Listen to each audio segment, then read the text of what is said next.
जाओ सब लोग। ओम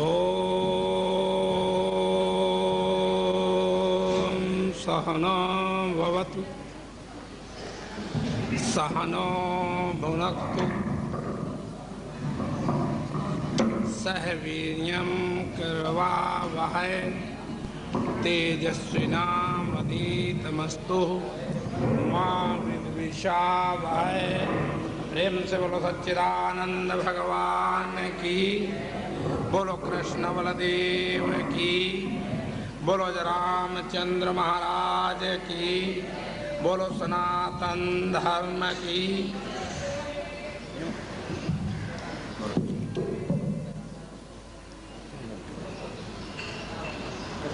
जय सतगुरु दीन दयाल हरे,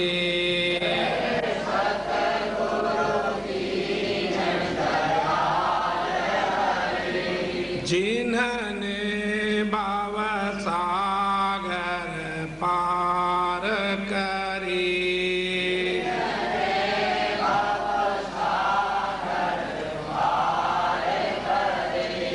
जब सुने ज्ञान के वचन भरे,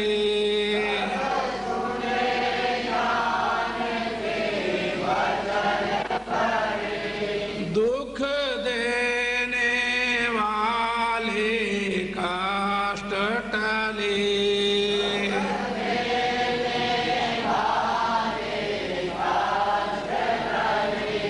जय सतगुरु दीन दयाल हरे।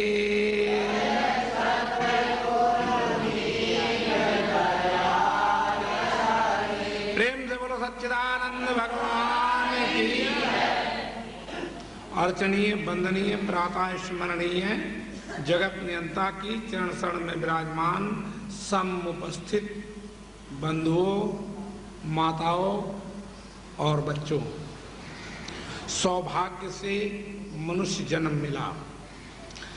हमने ये कल बता चुके हैं कि 83,99,999 योनियों से अलग, यानी 84 लाख योनि जो एक रह जाती है, तो वह योनि ही एक ऐसी योनि है जिसको तुम लिए बैठे हो।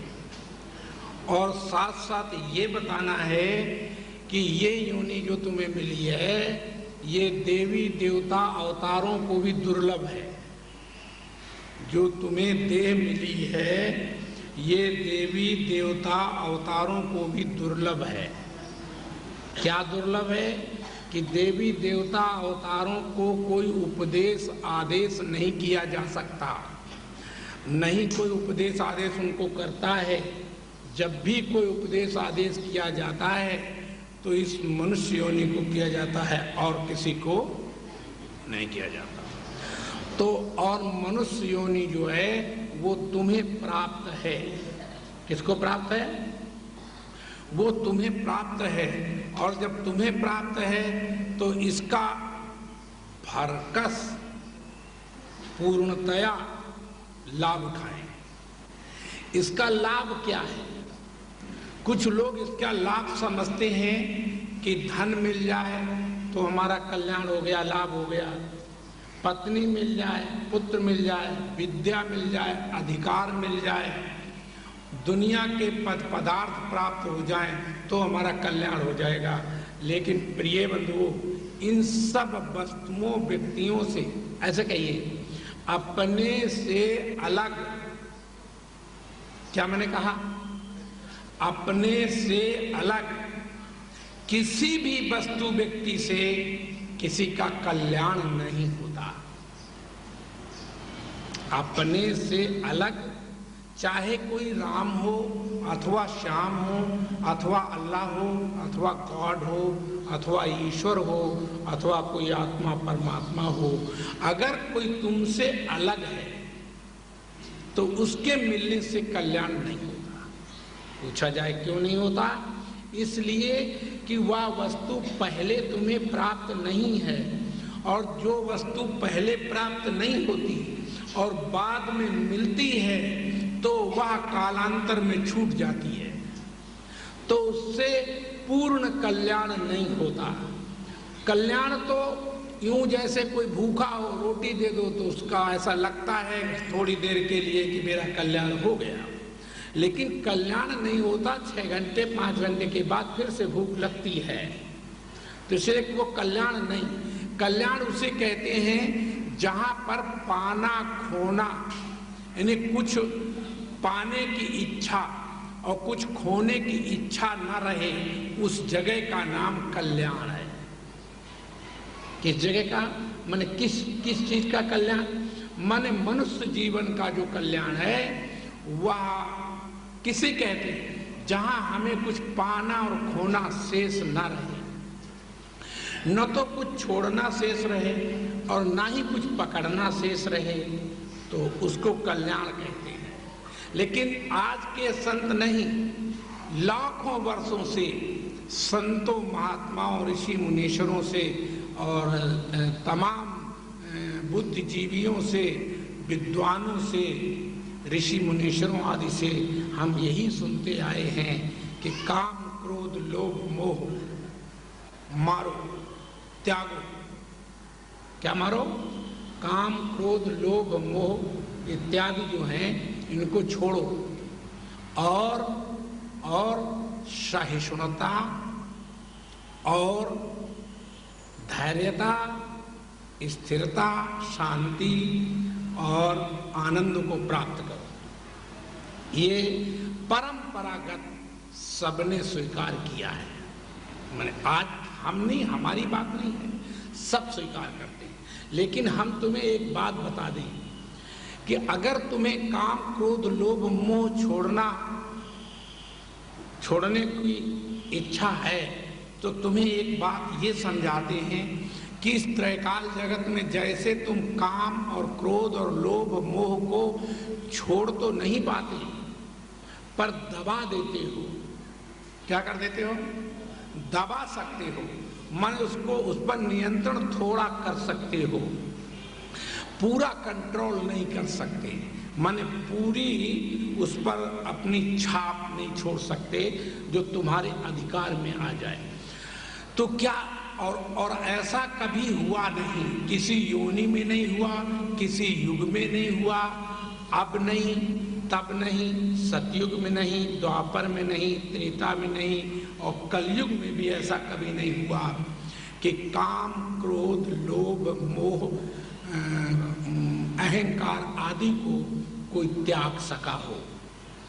ना कोई देवी त्याग सकी, ना कोई देवता त्याग सका, ना कोई अवतार त्याग सका, ना कोई विद्वान और ऋषि मुनीश्वर त्याग सका। इसको कोई त्याग नहीं सकते। परंतु वेद ने, शास्त्र ने और ऋषियों ने ये बात जरूर कही है कि काम क्रोध लोभ मोह को त्यागो और शांति धैर्यता सहिष्णुता आदि को ग्रहण करो। तो जब तक ये हम करते रहे, और तुम देख लो अपना जीवन, हमसे मत पूछो, ये बात स्वयं अपने जीवन में देखो कि तुम्हारी वास्तविक जीवन की बात तुम देखो कि काम क्रोध लोभ मोह अहंकार आदि को आज तक ईमानदारी से बताओ किसी ने त्यागा है? किसी ने बिल्कुल त्याग दिया है? नहीं। अच्छा, तो क्या वेद शास्त्रों ने ये बात गलत कही है कि इसको मारो, इसको त्यागो? ये क्या गलत कही है? हाँ, गलत तो वेद शास्त्र कह नहीं सकते। ये हो सकता है कि हम खुद ही ना समझे हो, उनके कथन को हम ना समझे हो, ये हो सकता है।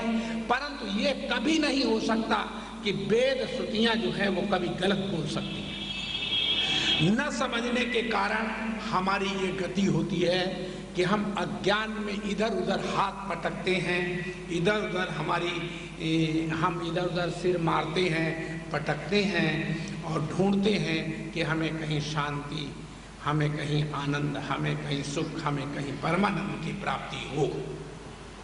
लेकिन किन्हीं भी जगहों पर आप देखें धैर्यतापूर्वक, तो किसी भी संत महात्मा ऋषि मुनीश्वर और देवी देवताओं को प्राप्त नहीं हुई है ये वस्तु। फिर भी तो क्या प्राप्त नहीं हो सकती है, क्या ऐसा मान लें? नहीं। आइए आज मैं तुम्हारे, प्रेम से बोलो सच्चिदानंद, जन्म जन्मांतर के जो छोड़ने पकड़ने के राग द्वेष हैं इनको समाप्त कर देते हैं। लेकिन आप धैर्य का परिचय दीजिए और मैं अभी आपके सामने काम, क्रोध, लोभ, मोह, क्रोध इत्यादि को जड़ से समाप्त कर देते हैं, जैसे कि ऋषियों ने कहा है, जिस प्रकार से ऋषियों ने कहने की चेष्टा की है। तो मैं आइए बताता हूं ये कैसे संभव हो सकता है। तो हमारे यहाँ वेद ने एक श्रुति, वेद ने एक मंत्र, एक ऋचा अपनी कही। उस ऋचा में, उस वाणी में वेद ने कहा, एको सद्विप्रा बहुधा वदन्ति। क्या वेद ने कहा? एको सद्विप्रा बहुधा वदन्ति। इसका अर्थ होता है कि एक ही को विद्वान लोग नाना नाम रूपों से बुलाते तथा कहते हैं। क्या अर्थ हुआ? क्या समझे? नहीं समझ में आया? फिर से समझो। एको सद्विप्रा बहुधा वदन्ति, इसका अर्थ होता है एक ही है और उस एक को लोग, विद्वान, ऋषि मुनीश्वर सब मिलकर अनेक नाम रूपों से बुलाते हैं, कहते हैं। बात समझ में आई कि नहीं? तो जब ऐसा है, जब वेद ने ये माना कि वास्तव में ऐसा है, कैसा कि एक ही के अनेक नाम रूप हैं, तब हमें सोचना पड़ेगा फिर काम किसका नाम है, क्रोध किसका नाम है, लोभ किसका नाम है, द्रोह किसका नाम है, बैर किसका नाम है, और शांति और सुख एवं आनंद किसका नाम है। ये सब किसके नाम है? सच बोलो, बोलो ना, इसमें क्या परेशानी है?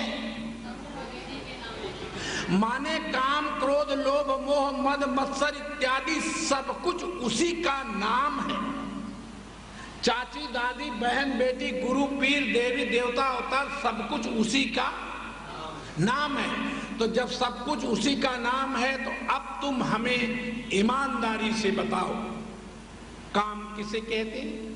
भगवान कृष्ण कहते गीता में कि हे अर्जुन, काम मैं हूं, धर्म के अनुकूल काम मैं हूं। तो जब धर्म के अनुकूल काम मैं हूं तो क्रोध कौन है, लोभ कौन है, मोह कौन है, द्रोह कौन है, बैर प्रीति कौन है? एक ही परमात्मा के अनेक नाम हैं और जिन्होंने इस एक ही परमात्मा के अनेक नामों को जाना है उन्हें मौज आ गई है। माने उनका राग, द्वेष, काम, क्रोध, लोभ, मोह जड़ से नष्ट हो गया है, क्योंकि इसमें कोई संशय नहीं है कि काम कोई वस्तु है, लोभ कोई वस्तु है। तो ये बात भी हम तुम्हें समझाने की चेष्टा कर दें तो तुम्हें समझ आ जाएगी।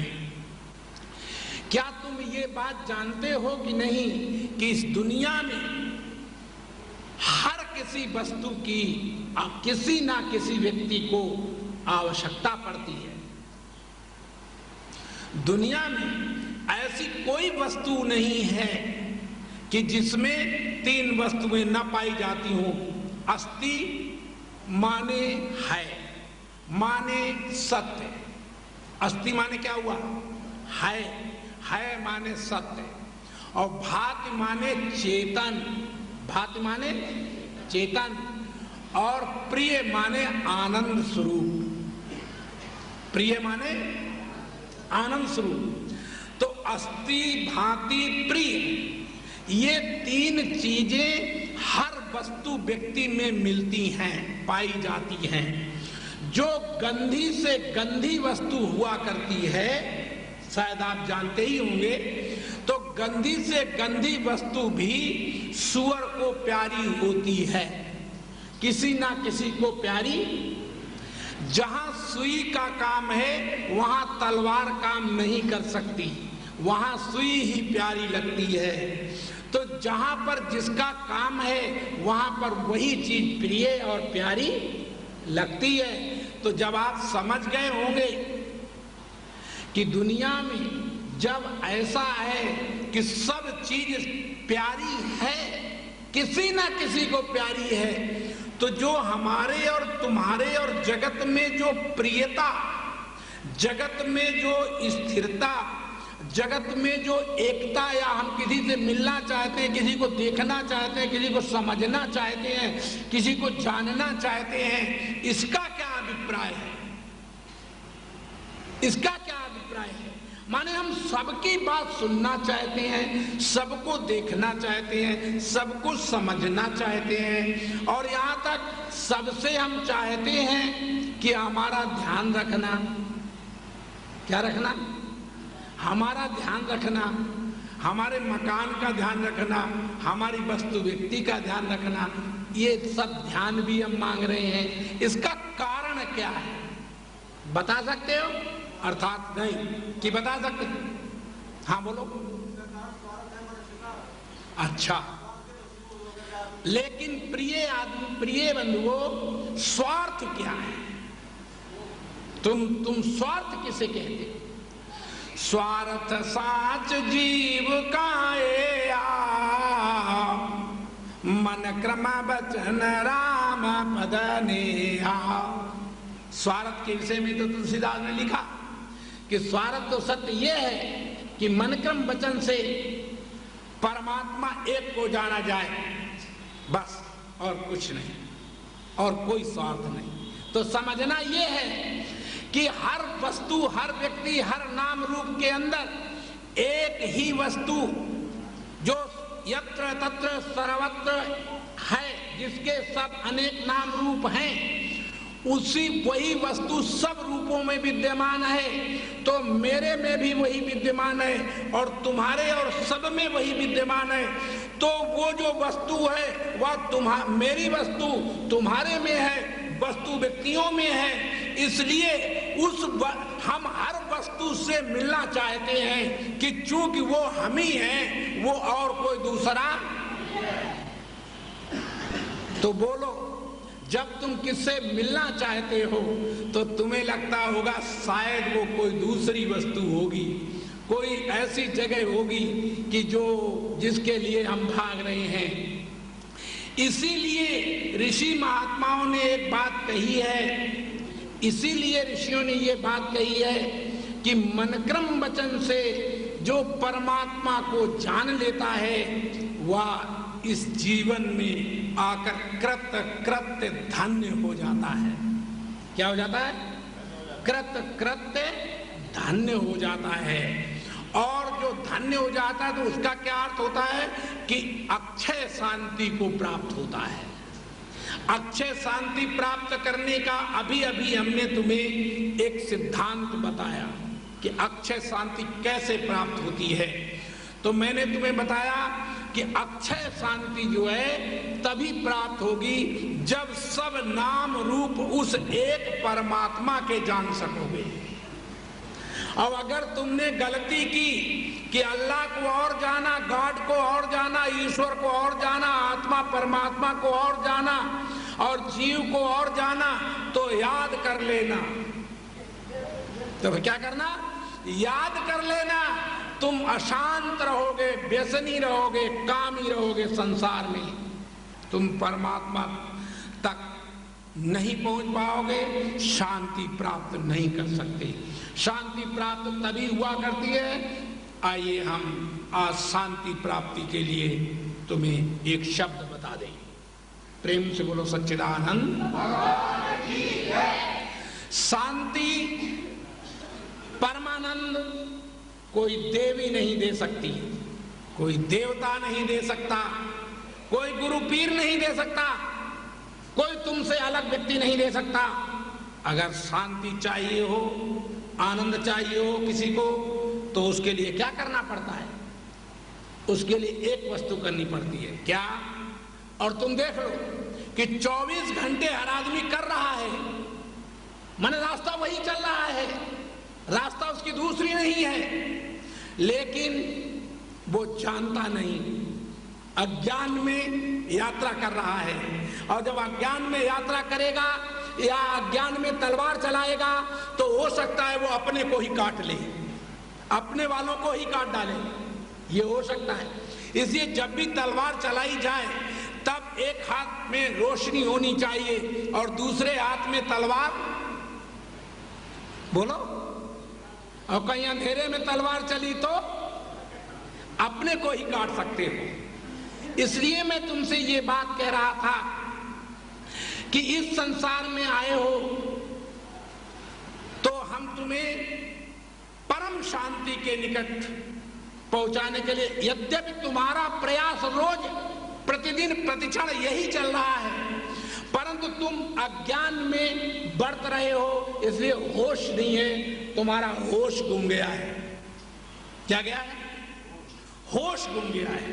तो होश कैसे करें? तो आइए हम शांति आपको देते हैं और सदा शांति तुम्हारे पास रहेगी। और देखो, बता देते हैं, नहीं तो तुम समझ ना पाओ, हम नहीं जानते, फिर भी मैं तुम्हें समझाने की चेष्टा कर रहा हूं। सुनिए, किसी भी वस्तु व्यक्ति को देखने पर, भोगने पर, मिलने पर या उसको प्राप्त करने पर हम उस वस्तु को प्राप्त करके उसमें चिपटे नहीं रह सकते, कुछ ही देर उससे चिपटे रह सकते हैं, तदनंतर हम उसे हटाओ कह देते हैं। ऐसा कोई पदार्थ तुमने देखा है? ऐसे कोई राम और कृष्ण तुमने देखे हैं? ऐसा कोई ब्रह्मा विष्णु शंकर तुमने देखा है? ऐसा कोई गुरु पीर या पत्नी पुत्र देखा है कि जिसको तुम पकड़ लो और फिर छोड़ो मत?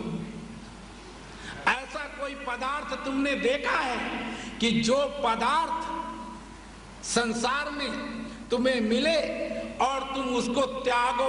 ऐसे ना कहो, त्यागो नहीं माने हटाओ ना कहो, और उसे पकड़े रहो, देखते रहो। जैसे उदाहरण लीजिए कि दुनिया के प्राणियों में जब पूछा, मनुष्यों में पूछा जाता है कि अरे मानो तू बता, सच बता, बोले क्या, ये शांति कैसे मिलती है? तो हमारे ऋषियों ने शास्त्रों में बताया कि शांति मिलती है जब तुम्हारे मन की चाही हुई वस्तु मिल जाती है तो तुम्हें एकदम शांति मिलती है। क्या मिलती है? तुम्हारे मन की चाही, लेकिन शांति नहीं है वो टेम्परेरी शांति है। शांति कहाँ मिलती है? तब बताता हूं। तुम्हारे मन की चाही वस्तु मिली तो मिलकर के तुमने जब उसको हाथ में ले लिया, पकड़ लिया, तो इसके बाद फिर देखिए ये 3 वृत्तियां आती हैं, वो आगे चल के बताएंगे। प्रिय, मोद, प्रमोद, ये 3 वृत्तियां हैं आनंद की। किसकी? आनंद की। तो जब तुम्हारे मन की चाही हुई वस्तु संसार में दिखाई दे जाए, कहीं सामने आ जाए, तो फिर क्या होता है कि जब सामने आ जाती है वो वस्तु तो एकदम तुम्हारे मुख पर या तुम्हारे मुख से लार सी टपकने लगती है या मुख में पानी आने लगता है, प्रियता आने लगती है। और उसी वस्तु को जब आप हाथ में उठा लेते हैं, जब हाथ में पकड़ लेते हैं तो मोद आने लगता है। और जब उस वस्तु को हम भोगने लगते हैं तो फिर भोगने पर प्रमोद वृत्ति का प्राकट्य हो जाता है। और प्रमोद वृत्ति का प्रकट होने के बाद जब हम उसे भोग लेते हैं तो भोगने के बाद हमको जबरन हट करके भी, हम नहीं चाहते हुए भी ये हमें स्वीकार करना पड़ता है और कहना पड़ता है हटाओ। बोलो, राम दशरथ को मिले लेकिन हटाओ कहा कि नहीं? माता कौशल्या को राम मिले, लेकिन सच बताओ, वो जब राम को चूम रही थी तो क्या चूमते हुए फिर मुख को नहीं हटाया? हटाना पड़ा। हटाओ, हटाओ माने होता है उस वस्तु से वैराग्य। क्या होता है? उस वस्तु से हमें वैराग्य हो जाता है, और जब वैराग्य होता है तो वैराग्य के बाद यह नियम है वेदांत सिद्धांत में, शास्त्रों का यह नियम है कि जब हटाओ हम कहते हैं, जिस वस्तु से वैराग्य होता है, वैराग्य के बाद हमारी मन स्थिति जो है स्थिर और शांत हो जाती है, माने हमको तुरंत शांति मिलती है। कब मिलती है शांति? जब हम रोते रोते थक जाते हैं, हंसते हंसते थक जाते हैं, भोगते भोगते थक जाते हैं, तब हम कहते हैं हटाओ। क्या कहते हैं?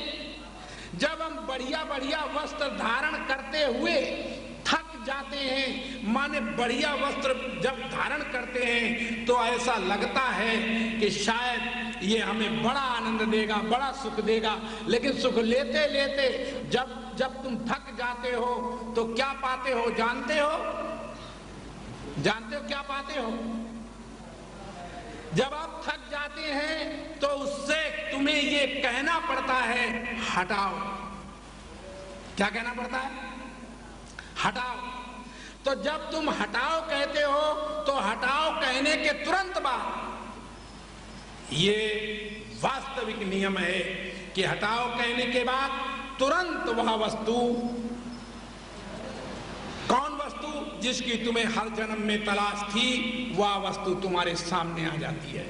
मान जिसका नाम है शांति, शांति, शांति। कौन वस्तु आती है? शांति। कोई देवी देवता अवतार नहीं दे सकते, शांति कोई पद पदार्थ नहीं दे सकता। शांति देता है हटाओ शब्द।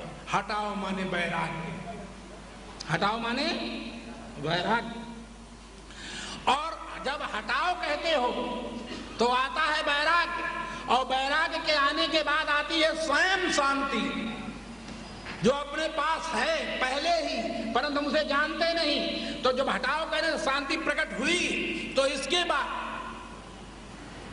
बाद क्या होता है कि जो हमारा अपना आपा तुम्हारे से और हमारे और सब में एक सा व्याप्त है, जैसे चाची, दादी, बहन, बेटी, अम्मा इत्यादि एक ही स्त्री के ये नाम है कि अनेक स्त्रियों के नाम है। एक ही स्त्री के नाम चाची, दादी, बहन, बेटी, गुरु भी, गुराइन भी बन जाती, गुरु भी बन जाती। सब ये नाम किसके हैं? एक ही के हैं। तो जब भी हमने कोई नाम बुलाया तो उसी एक को बुलाया, तो वो जो एक है वो मेरे अंदर से लेकर तुम्हारे अंदर तक सारे विश्व में परिपूर्ण है। क्या है? सारे विश्व में परिपूर्ण है। तो जब सारे विश्व में परिपूर्ण है तो केवल वही एक वस्तु है जो सबसे ज्यादा प्यारी, सबको प्यारी, सब जगह प्यारी है। उसी वस्तु के कारण हम किसी पत्नी की ओर, पुत्र की ओर, किसी स्त्री, लड़के, बच्चों की ओर, किसी पद पदार्थ की ओर खिंचते चले जाते हैं। तो उसका कारण ये नहीं है कि तुम रूपवान हो, सौंदर्यवान हो, गुणवान हो, धनवान हो, विद्वान हो, इसलिए हम खींच रहे हैं तुम्हारी तरफ। ये इसका कारण नहीं है। इसका कारण है कि हमारा जो अपना, हमारे अंदर से लेके तुम्हारे अंदर तक जो विद्यमान है वो सब में विद्यमान है। उसी के नाते, माने हम अपने नाते हम आपको चाहते हैं। और जब हमारा तुम्हारे में मालूम नहीं पड़ता, तब हम तुम्हारे शरीर को अग्नि में जलाकर फूंक देते हैं। प्रेम से बोलो सच्चिदानंद। बात समझ में नहीं आई कि आई? याद रखो, जब तक तुम्हारे अंदर मेरा चेतन, जब तक तुम्हारे अंदर मेरा प्रिय, जब तक तुम्हारे अंदर मेरा ज्ञान स्वरूप, आनंद स्वरूप चेतन प्रस्फुरित रहता है, तब तक तुम हमको सब प्यारे लगते हो। चाची, अम्मा, बहन, बेटी, गुरु, पीर, संत, महात्मा और भगवान भी तभी तक प्यारे हैं जब तक उसके अंदर चेतन, आनंद, प्रियता, ये सब चीजें होती हैं। और अगर इस राम कृष्ण ब्रह्मा विष्णु तुम्हारे अंदर से हमारी चेतना, हमारा ज्ञान स्वरूप जो बैठा है वो निकल जाए, तो सच्ची बताओ फिर तुम्हारी क्या गति की जाएगी? फिर धर के हम कहां फूकेंगे, कहां जलाएंगे? सीधे शमशान। और इतना जलाएंगे, इतना जलाएंगे कि तुम्हारी खाक बना देंगे। क्या बना देंगे? माने जब तुम्हें अम्मा प्यारी लगती है तो अम्मा प्यारी नहीं है।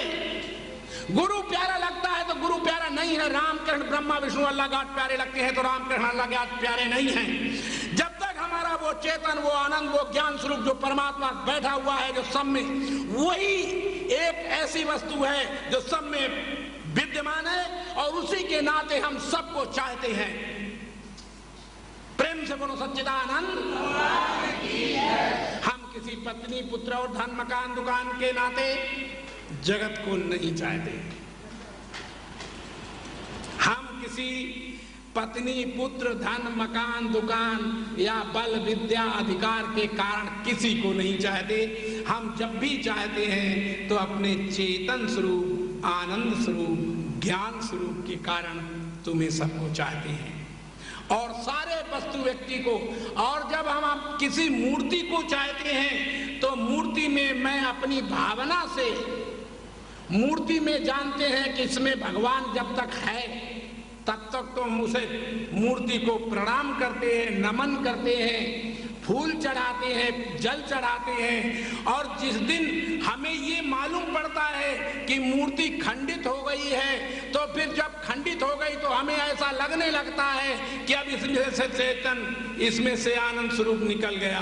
फिर हम उस मूर्ति को उठाकर गंगा या यमुना में विसर्जन कर देते हैं। बोलो, मूर्ति के पूजक हो तुम? बोलो, मूर्ति के हम पूजक नहीं हैं। हम किसी देवी देवता के पूजक नहीं हैं। हम किसी राम कृष्ण ब्रह्मा विष्णु शंकर के पूजक नहीं हैं। हम किसी पत्नी और माता पिता, बंधु भाई, गुरु पीर के पूजक नहीं हैं। हम केवल अपने, जो हमारा अपना आपा, आनंद स्वरूप, ज्ञान स्वरूप, प्रिय स्वरूप सब में है, उसी के पूजक हैं, उसी के नाते सबको चाहते हैं। और जब उसी के नाते हम चाहते हैं तो जानते हो फिर किसी की कोई पूजा नहीं। प्रिय बंधुओं, आज मैं तुम्हारे सामने अपने सत्र का दूसरा दिन और पहली मीटिंग है हमारी। और ये दूसरे जो पहली मीटिंग है, इस मीटिंग के अंदर हम आज आपके सामने सनातन सिद्धांत रख देते हैं। कौन सा सिद्धांत रखते हैं? सनातन सिद्धांत, ताकि तुम लोग ये जान सको कि ये सनातन क्या है। सनातन कहते हैं जो आदि से चला आ रहा मार्ग, धर्म, उसका क्या नाम है? सनातन है। और जरा गौर करके देखेंगे तो आप समझ जाएंगे। अभी अभी हाल की बातें तुम्हें थोड़े दिन से समझा रहा हूं कि 2500 वर्ष समकक्ष जैन और बौद्ध ये दो मत प्रकट हुए। उससे पहले कि दुनिया में एक भी जैनी और एक भी बौद्ध नहीं था। 2500 वर्ष पूर्व एक भी जैनी समकक्ष, एक भी जैनी, एक भी बौद्ध नहीं था। 2000 वर्ष के से पहले एक भी ईसाई दुनिया में नहीं था। सुन रहे हो कि नहीं? और 1400 वर्ष पहले मन समकक्ष इधर उधर मिला करके मैं तुमसे कहना चाहता हूं कि एक भी इस भूमंडल में मुसलमान नहीं था। उससे पहले एक भी मुसलमान इस दुनिया में नहीं था। इसी तरह जगत गुरु आदि गुरु शंकराचार्य से पहले 10 नाम सन्यासी नहीं थे। संत तो थे, सन्यासी तो थे, लेकिन 10 नाम सन्यासी न। गिरी पुरी भारती वन आरण्य पर्वत आदि ये सन्यासी नहीं थे। सन्यासी तो थे परंतु ये 10 प्रकार के सन्यासी नहीं थे। ठीक इसी तरह 500 वर्ष के आसपास समकक्ष दुनिया में एक भी सिख नहीं था। 250 वर्ष पहले दुनिया में एक भी आर्य समाजी नहीं था। अभी अभी 70, 80, 50, 60 से पहले एक भी राधा स्वामी, बाल योगेश्वर, निरंकारी आदि कोई नहीं था। उससे पहले कि वो सनातन था, माने सबसे पहले वो सनातन था। तो जो सनातन था उस सनातन को हम भूल गए। हम हैं सनातनी परंतु जानते नहीं कि हम कैसे सनातनी हैं। तो मैं तुम्हें यह समझाना चाहता हूं कि वो जो सनातनी था, तो आइए हम थोड़ा सा और ऊपर उठ करके तुम्हें वहां तक ले चलें जहां से बात फिर शुरू करेंगे। तो वहां पर ले चलने के लिए क्या करेंगे कि सबसे पहले हम आपसे एक बात पूछेंगे कि जब वायु, अग्नि, जल, पृथ्वी और सूर्य, चंद्रमा, विद्युत, आकाश, तारे, राम, कृष्ण, ब्रह्मा, विष्णु, अल्लाह, गॉड, आत्मा, परमात्मा, ईश्वर के नाम रूप नहीं थे, तो उससे पहले एक सत परमात्मा था। नहीं समझ में आया? जब राम, कृष्ण, ब्रह्मा, विष्णु, अल्लाह, गॉड, आत्मा, परमात्मा नहीं था, इनके नाम रूप नहीं थे, तो उससे पहले कि जो नाम रूप से रहित एक सत परमात्मा था। और वो जो सत परमात्मा था उसके विषय में वेद ने कहा, सदैव सोमे दमग्र आसीदेक मेवा अद्वितीयम। वेद ने कहा कि जो सबसे पहले आगे अलग एक सत्स्वरूप परमात्मा था, वो जो सत्स्वरूप परमात्मा था, सत की ये परिभाषा है कि सब चीज बदल जाती है तो उसको मिथ्या कहते हैं, और जिसमें कोई परिवर्तन नहीं होता, बदलता नहीं है, उसको सत्य कहते हैं। तो सत्स्वरूप परमात्मा सबसे पहले नाम रूप से पहले था। और जब ये सृष्टि में नाम रूप फिर नहीं रहेगा, कौन नहीं रहेगा? नाम रूप फिर नहीं रहेगा, तब वह सत्स्वरूप परमात्मा फिर से रह जाएगा कि नहीं रहेगा? रहेगा। तो ये एक नियम है वेदांत सिद्धांत में कि जो वस्तु पहले हो और अंत में रहे तो उसके मध्य में, बीच में और तीसरी वस्तु, दूसरी वस्तु नहीं हो सकती। वही रूप होगा, वही रूप होगा, वही रूप होगा। इसका क्या अभिप्राय हो सकता है या क्या सिद्धांत हो सकता है, तो मैं तुम्हें समझाता हूं। हमारे पास चीनी है। क्या है? चीनी। और दीपावली आई तो हमने उसके हाथी घोड़े, दुर्गा गजानन बनवा डाले। बोलो, किसके बनवाए? चीनी के। तो दुर्गा, गजानन और गणेश और लक्ष्मी और विष्णु और राम, कृष्ण सब बनवाए। और दीपावली पर सबको हम चबा जाते हैं। अच्छा बताओ, गणेश, दुर्गा, काली को चबाते हो कि नहीं? हाँ, नहीं कहो कि नहीं चबाते हैं? चबाते हो कि नहीं? चबाते हैं। यही तो बात मैं कहना चाहता हूं कि किसको चबाते हो। पहले वो चीनी थे, गणेश पहले कौन था? चीनी था। और जब बीच में गणेश बना और गणेश को फिर पीस डालो तो पीसने के बाद क्या बन जाएगा? फिर चीनी बन जाएगी। तो पहले चीनी और अंत में चीनी, तो बीच में जो गणेश बने, क्या वो गणेश है? फिर क्या है? क्या गणेश में चीनी है कि चीनी में गणेश है? तो ना गणेश में चीनी है ना चीनी में गणेश है। वास्तव में चीनी ही चीनी है। गणेश में कहीं भी कोई गणेश नाम की चीज नहीं है, चीनी ही चीनी है। ठीक इसी तरह सबसे पहले एक सत परमात्मा था। कौन था? सत परमात्मा था।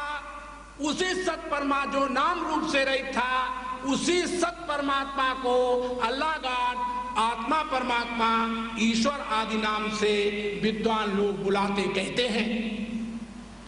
और वास्तव में जब कहते हैं तो नाम रूप ही दुनिया में प्रकट होता है और नाम रूप ही दुनिया में नष्ट होता है। और जो सत्स्वरूप माने जो सबसे पहले था, बताओ वो तुम हो कि ये तुम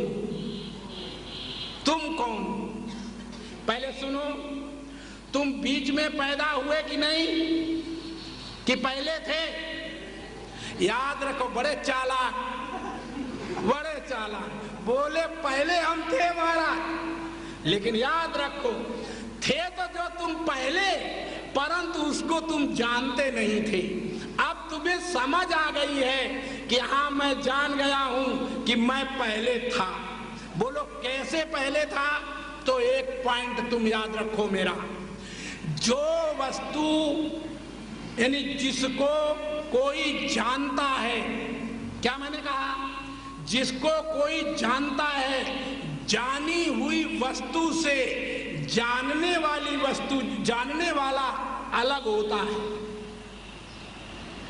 क्या मैंने कहा? फिर से सुनो, जिसको जान लिया जाता है, जिसको देख लिया जाता है, जिसको सूंघ लिया जाता है, जिसको सुन लिया जाता है, जिसको चाख लिया जाता है, जिसको स्पर्श कर लिया जाता है, उस स्पर्श करने वाला, जानने वाला, सूंघने वाला, इन सब वस्तुओं से अलग होता है। तो तुमने राम को जाना, तुमने श्याम को जाना, तुमने अल्लाह गॉड को जाना, तुमने सत्य को जाना, तुमने असत्य को जाना, और वो सबसे पहले वाले को जो सत्य स्वरूप परमात्मा नाम रूप से रहित था उसको जाना। तो जानने वाला पहले होता है कि जो जानी हुई, जानी जाती चीज है वो पहले होती है, जानने वाला पहले होता है। तो सच बताओ, तुम पहले उसको जानने वाले थे कि नहीं थे? तो पहले कौन हुआ? सच्ची बोलो, ये बात ठीक है कि नहीं? यानी जानने वाले तुम पहले थे, राम से तुम पहले थे, कृष्ण से तुम पहले थे। इसलिए भगवान कृष्ण ने गीता में कहा कि हे अर्जुन, ऐसा कभी नहीं था और ऐसा कहीं नहीं था जहां तुम नहीं थे और हम नहीं थे और ये सारा संसार नहीं था। ऐसा कभी नहीं था और ऐसा कभी नहीं होगा कि तुम नहीं रहोगे, हम नहीं रहेंगे या ये संसार नहीं रहेगा। ऐसा कभी नहीं था, कभी नहीं होगा, और ऐसा भी कभी नहीं होगा आगे कि ये तुम और हम ना रहें और ये जगत ना रहे। ऐसा कभी नहीं होगा। बोले क्यों? बोले सच बात अर्जुन ये है कि नाम रूप की भ्रांति हमारे दिमाग में आ गई है और नाम रूप को पकड़ करके आज लोग पार कराना चाहते हैं तुम्हें, इस विश्व से, धराधाम से, इस माया से परे करना चाहते हैं। कहते नाम को पकड़ लो तुम पार हो जाओगे।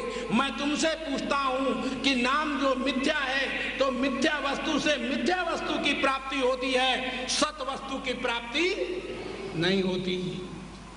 मिथ्या से मिथ्या की, मीठी वस्तु से मीठी वस्तु पैदा होगी और नमकीन वस्तु से नमकीन वस्तु पैदा होगी और खट्टी वस्तु से खट्टी वस्तु पैदा होगी। इस तरह से जो जिसका जैसा कारण होता है कार्य वैसा ही उपजता है, यह नियम है। जिसका जैसा कारण होता है, कार्य भी वैसा ही उपजता है। और जब कार्य भी वैसा ही उपजता है तो मीठी वस्तु से मीठी ही वस्तु पैदा होती है। तो जो सत वस्तु सबसे पहले थी, माने सत नाम नहीं था। जरा थोड़ा से ऊपर उठ करके देखें, परमात्मा को हम जब सत कहते हैं तो तुम उसको सत मत जानना कि महाराज सत कह रहे तो सत ही भगवान होगा। नहीं, भगवान सत नहीं है। क्योंकि भगवान जो है सत नाम से कह के बुलाया जा रहा है, उसको कहा जा रहा है। सत एक नाम है, सत भगवान। हाँ, बात समझ गए कि नहीं?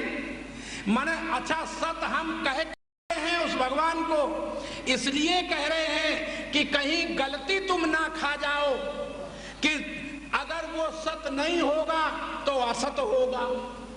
तो इस असत से छुटकारा दिलाने के लिए मैं उसको सत कह रहा हूं।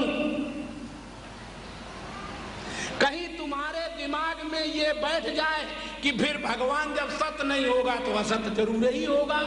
तो इस असत की निवृत्ति के लिए मैं उसका नाम सत रख रहा हूं। मैं जब उसे चेतन कहता हूं तब वो चेतन नहीं है, उसे चेतन मत समझ लेना। चेतन एक शब्द है और शब्द जो है वह चेतन नहीं होता। शब्द जो है वो चेतन नहीं होता। तो फिर उस परमात्मा को आप चेतन क्यों कह रहे हैं? हम चेतन इसलिए कह रहे हैं कहीं तुम उसको सत नहीं होगा तो जड़ होगा। कहीं जड़ ना समझ बैठो तो जड़ को जड़ से तुम्हें छुटाने के लिए, जड़ रूपी अज्ञान से तुम्हें अलग करने के लिए हमने ये बात कही है।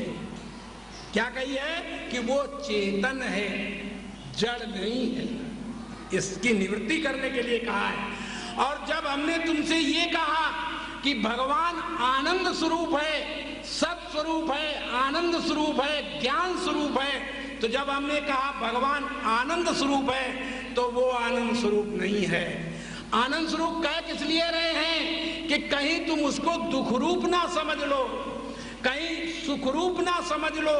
सुख और दुख दोनों से ऊपर उठ करके जो आनंद होता है तो कहीं तुम आनंद में ही ना ठहर जाओ। इसलिए आनंद को जानने वाला आनंद से अलग होता है। बोलो, आनंद को जानने वाला आनंद से अलग होता है। और जब हम उसको कहते हैं कि वह परमात्मा सत्य था या सत्य है तो ये मत समझ लेना कि वो सत्य है। कहीं तुम झूठ ना समझ लो, इसलिए हम कह रहे हैं कि वो सत्य है। और जब हम उसे कहते हैं कि वो परमात्मा जो है वो ज्ञान स्वरूप है तो तुम उसे ज्ञान ही न जान लेना कि ज्ञान स्वरूप होगा। वो ज्ञान स्वरूप नहीं है। फिर कैसा है? कहीं तुम उसे अज्ञानी ना समझ लो तो अज्ञानी न समझ लो। इस भ्रांति को मिटाने के लिए मैं तुम्हें उसे ज्ञान स्वरूप कहता हूं। किस लिए कह रहा हूं? कि ये भ्रांति तुम्हारी टूट जाए कि वो कहीं अज्ञानी ना हो। तो अज्ञानी से छुटाने के लिए हम उसे ज्ञान स्वरूप कह रहे हैं। तो वो जो नाम रूप से रहे, अब तुम समझ गए होगे कि सत चेतन आनंद स्वरूप ज्ञान स्वरूप परमात्मा नहीं है। उसको इन सब भ्रांतियों से दूर करने के लिए हम तुम्हें ये बात कह रहे हैं। बात समझ में आई कि नहीं? तो जब हम, तो आप जरा समझना, पहले जो था वो नाम रूप से रहित था। पहले कौन था? पहले जो था वो नाम रूप से रहित था और अंत में नाम रूप ही मर जाएगा।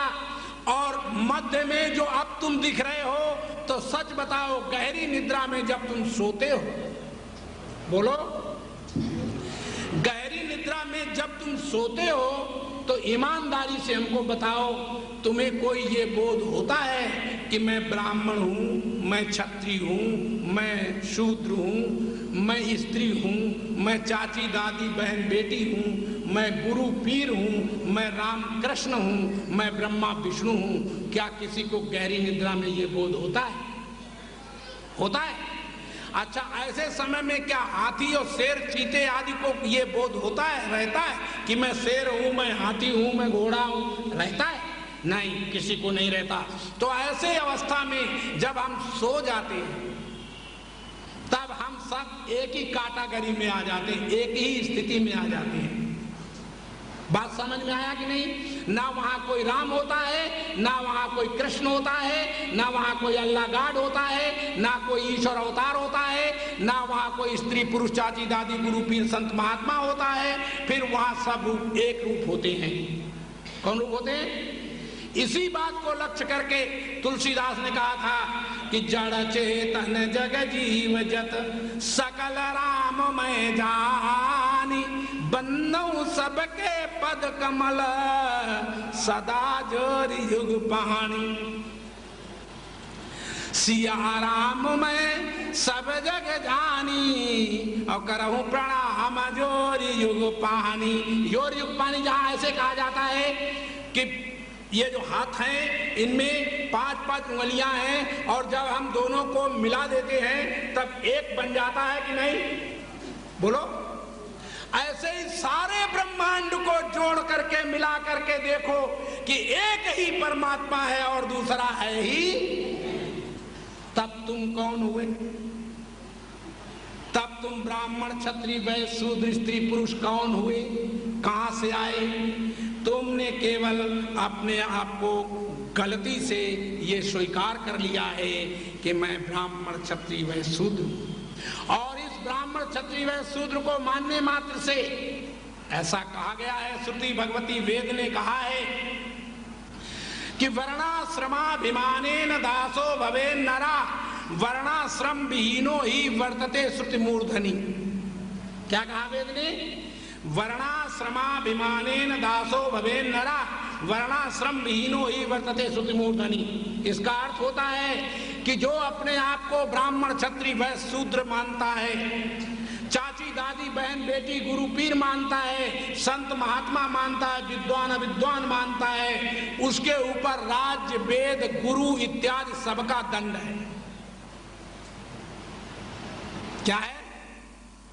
राज वेद गुरु इत्यादि सबका दंड है।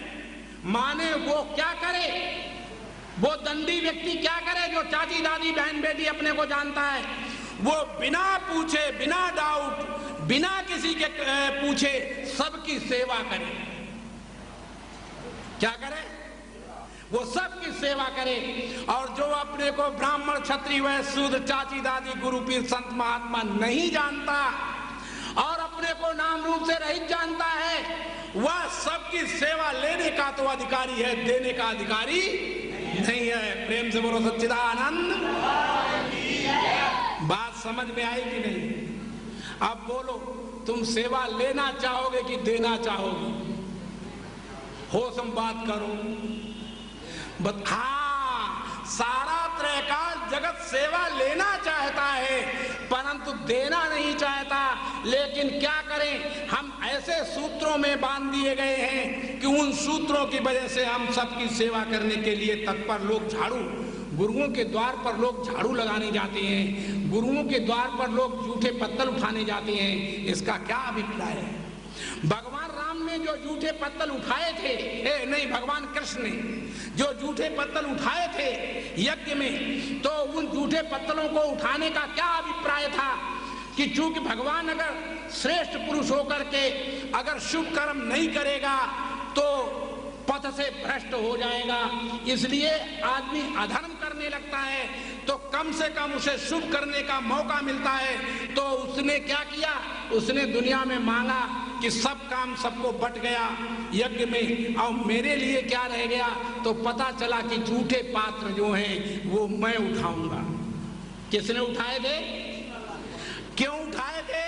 क्योंकि भगवान कृष्ण अर्जुन और माने पांडव और कौरवों के बीच की एक कड़ी थी, बीच की एक कड़ी थी। जब तक अपने आप को उन्होंने बंधु भाई या एक मित्र और इष्ट माना, तब तब उन्हें सेवा करनी पड़ी, तब तब उन्हें।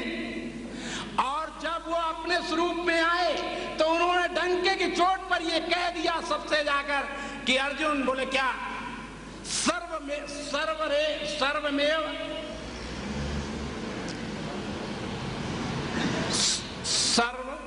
ठहरो, प्रेम से बोलो सच्चिदानंद भगवान की। सब अर्थ उसका ये है, भगवान कहते हैं कृष्ण गीता में कि सबकी आत्मा मैं हूं। कौन हूं? मैं कोई मनुष्य, गोरा काला, बच्चा बूढ़ा, स्त्री पुरुष, सर्वमेव जयते ना, ये मंत्र नहीं है।